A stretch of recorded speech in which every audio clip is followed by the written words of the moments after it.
Hi, everyone. I'm Karen MacNeil, and today I'm with Susan Lynn, MW. I'm very excited to speak with Susan. Susan, welcome. We're glad to have you. Thank you so much, Karen. I'm really happy to be here. Absolutely. And, I want to start out, Susan, saying you are a master of wine, and we all know, I think we all know that that is one of the most difficult exams in the world. In the wine world, it is the most difficult exam. So, it's not something that you undertake casually, and it's years of effort. So I'm wondering where your love of wine came from. Like, what sustained you to tackle such an enormous task? Thank you for asking the question, and thank you for recognizing that the Master Wine exam isn't a walk in the park. And certainly the reason why I did it is just because I loved learning.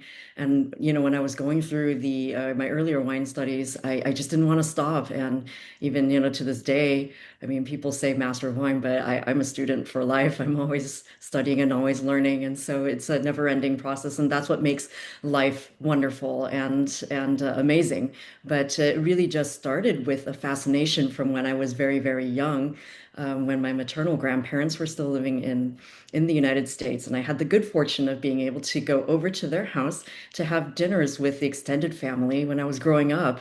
And they would have the children eat first, and then they would shoo us off into the living room. And then that's when something interesting happened. My grandfather would pull out wine.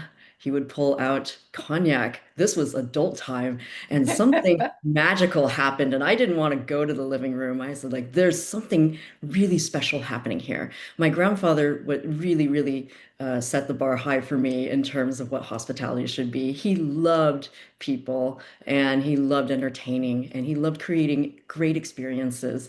And a fine beverage was part of that. It was important, and something happened, when he you could just feel it. And so I begged him to share with me everything that he would share with me, even when I was really young. And he was very, very kind, and he treated me very seriously like an adult. I felt very, very honored and important. And he would let me taste some of these wines. He had Cabernets from Napa, from Bordeaux varieties from Bordeaux.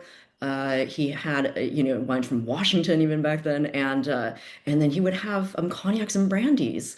And I got to try all of them when I was really young, and he was the one who showed me what conviviality and hospitality can be, and what a fine beverage like this can really, really do to create community, to create energy, to create togetherness. And it was really a special thing. And later, when I was just making a few bucks here and there playing the piano in restaurants and hotels growing up, I would see this ritual replayed. People would bond over, the wine coming, the bottle being opened. And it was really all around me. I could see that this was something special. So for me, since the very beginning, this is part of an experience. Wine, fine beverages was part of the experience of togetherness, of creating a bond, of really forging a connection. Susan, I'm going to stop writing about Come Over October because you have just said it all. I'm teasing you, but as you know, I mean, it's a philosophy that we at Come Over October believe very strongly. But I'm wondering a couple of things based on what you just said. One was, you lucky person to have such a wonderful grandfather. I mean, I think when people learn about wine from someone else in their family, then that learning is infused with all kinds of associations and love and all of that, which makes it even more profound. But I'm wondering, suppose you knew a young person in their 20s who didn't have a wonderful grandfather like yours, or a parent who turned them on to wine, a relative. How do you think people like you or like me, how do we turn on other people to the joy of wine? How do you think that happens? That's a really wonderful question, and I love the way that you presented that because, in any of the work that I've done, especially as in the performance space in the performing arts, whether it's dance or music, you create experiences, and I think it really is just the wine and being a part of this. It's like it's not just about wine itself. Of course, that is important. The music itself, that is important, or whatever it is that you're witnessing and you're experiencing, but it's part of something greater. It's what experience do you want to have? And do you want to try different things to widen your world? Do you want to try different things that will stimulate your senses in ways and forge connections, with others in ways that you might not have experienced before? I mean, give it a try. I mean, that's always one of the things that, I talk to people about when they may be a little bit wary or scared of classical music, perhaps, oh, is it old and stuffy and stodgy and it's not for my generation, etc.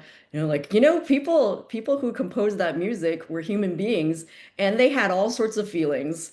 And it's not just, perhaps the oh, it's study music or music to meditate to. No, there's really angry music out there. There's sobbing music, there's ecstatic music, there's everything in between. I mean, everybody felt everything, Yeah. and whether it was 400 years ago or now. And it's the same now. And I think, do you want to feel all the feels? Try things. And Yeah. Yeah. it's really what that's about. And I really encourage people to just give it a try. I mean, I had no idea I would even be in the wine industry, when I was growing up and thinking about my life. And it was Because you because were going to go into music, right? You're a yeah, classical music and pianist. high tech. So Ah, yeah. My dad is a PhD in electrical engineering and computer science, so it was a little bit of influence there, and it's wonderful. But I am so happy.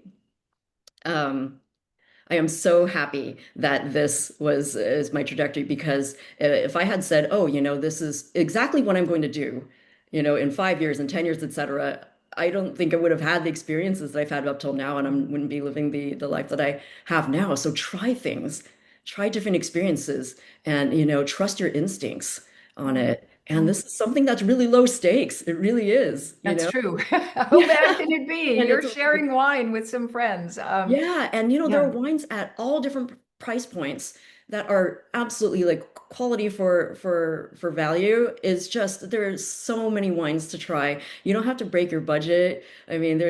there's so many beautiful and enjoyable options that you can have, and they can suit many different situations, so many different use cases. And it's just whatever you're doing. It's you don't have to go overboard. It's part of it's not about drinking wine per se. Like it's not necessarily sometimes even about the act itself. It's about what does it mean for your Right. experience and what kind of experience you're trying to have. What kind of resonance do you want to have with others, right? And Mm, so mm. it's something that I love about wine is it's so shareable. It's really, Yeah. really shareable because there's so many things that you could talk about, or you don't even have to talk about it itself. It's like, what do you, how does it help your conversation go around? I mean, there's something that you're holding, it's beautiful, it's enjoyable, it's visceral, and it's sensual in a lot of ways, but it can be cerebral too if you want, Well, just like on music.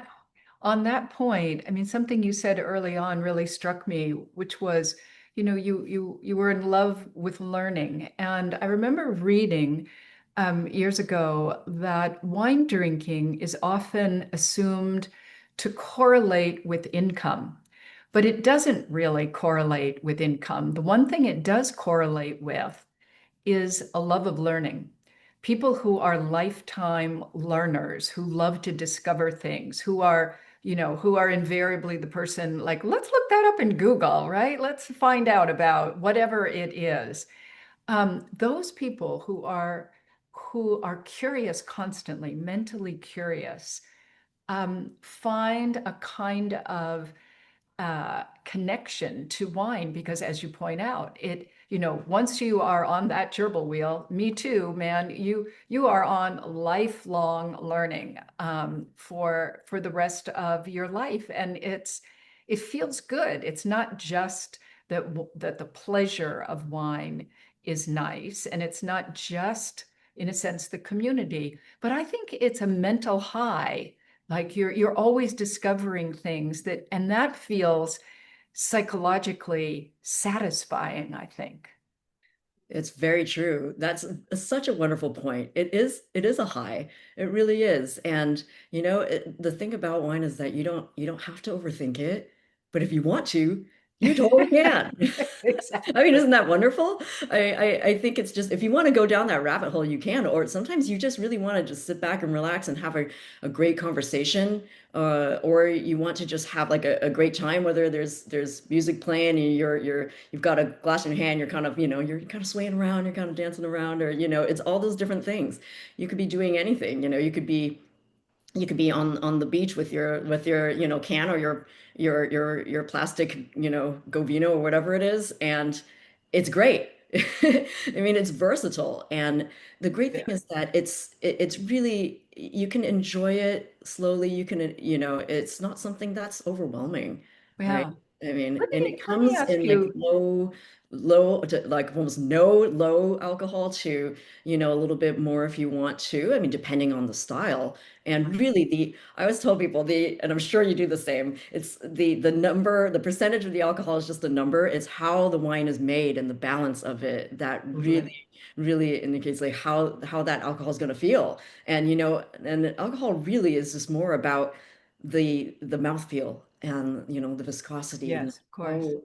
how how it plays on your palate. It's more about that than anything, for a wine that is conscientiously made, right? Yeah. So it's really you can enjoy it without being intimidated or worried about much. Yeah. Yeah. I think sometimes we create intimidation by talking about why is wine intimidating when I don't know. I mean, a lot of people I know started out very humbly in the wine business, and uh, it wasn't intimidating at all. But once you're in that pool swimming around, you realize, oh, I could take this to a pretty complex level, or I could leave it simple and leave it just to be about enjoyment. But one of the things that fascinates me is how wine fits into different cultures. And I'm wondering if, as an Asian woman, there are Asian concepts that you bring to wine, um, ideas, ways of thinking that may be particular to you culturally. That is so interesting. I love that. I think maybe some things that are relevant to Asian cultures, but at the same time, I think they connect greatly with humanity, no matter where you come from and where you grew up, because it's our natural wish to connect and have community, right? But one of the things, because coming from an East Asian background and having lived in other parts of Asia as well. It's the the importance of sharing and importance of building community and making sure that you're contributing to that community is really, really important. And wine is one of the ways, a beverage that you can share through the culture of food, which of course everybody loves, but is hugely important to Asian cultures as well, is a way of showing you care. It's a way of showing that you love somebody even, or that you want them to be well, and you want them to be cared for. It's one of those things when even in the language when you say, "How are you?" You say, "Have you eaten? Have you do you want to drink something?" Right? Yeah, That's your way of showing that you care. yeah, And that is one of the surest symbols. And it's real. It's not just a symbol. It's something you do enjoy and you can share.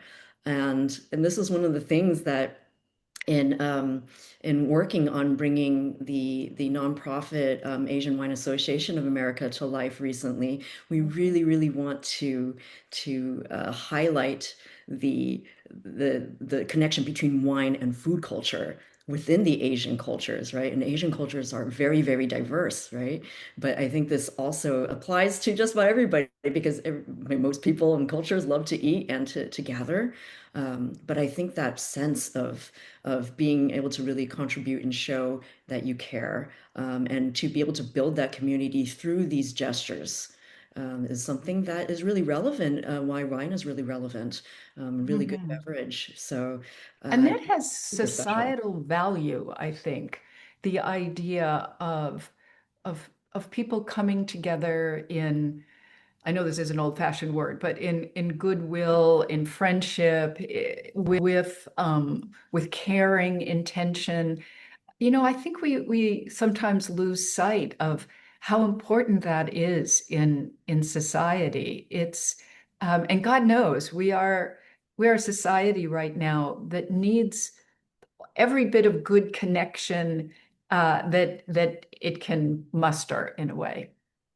Yeah, and I love the fact that you use the word goodwill. And if that's something old-fashioned, then let it rise again. Because truly, it is something, those gestures, however small, are really the most impactful in a lot of ways. And so, to offer something to somebody to share and just say, we are sharing a drink, like, and back in the day, right? People would even do this to make sure that you were good. Like you weren't you were drinking the same beverage as somebody else. You're good, right? You can trust each other. I mean, it's just something really primal and something really, really important. And let's not lose sight of that, not just like, can we trust each other, but can we Right. be friends? And Right. then can we forge a greater connection based on that? Can we build something? This is where all things happen, right? This is about connectedness and about humanity. Absolutely. And when I think about doing why so many business deals are done in restaurants. Like why is that? Because you must come to the table in goodwill. You must come to the table with the idea that a business deal could happen, that you're going to put your best foot forward, right? That you're going to be open to receiving ideas from another person. I mean, I think it may seem small, but to me it's a very important fact that so many both personal relationships and business relationships happen in the context of food and wine. Oh, it's more than that, I think, too. It's a culture.